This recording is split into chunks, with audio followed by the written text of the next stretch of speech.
Hello, my name is Tomek Małek and today I'm in the beautiful Sri Lankan seaside. I would like to show you how to prepare a sparkling mocktail with a Dilmah Elixir of a Ceylon tea. Let's get it started. We start from the ice, then we prepare our shaker. We add 20 milliliters of Elixir of a Ceylon tea mango, then 40 milliliters of mango juice. We balance it out with 20 milliliters of a fresh lime juice.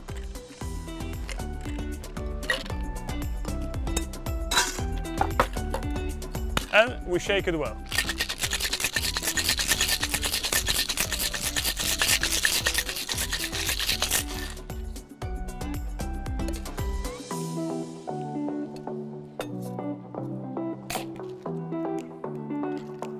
We strain it to our glass.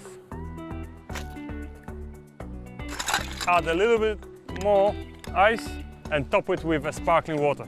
We can give it a gentle stir and garnish with a mango.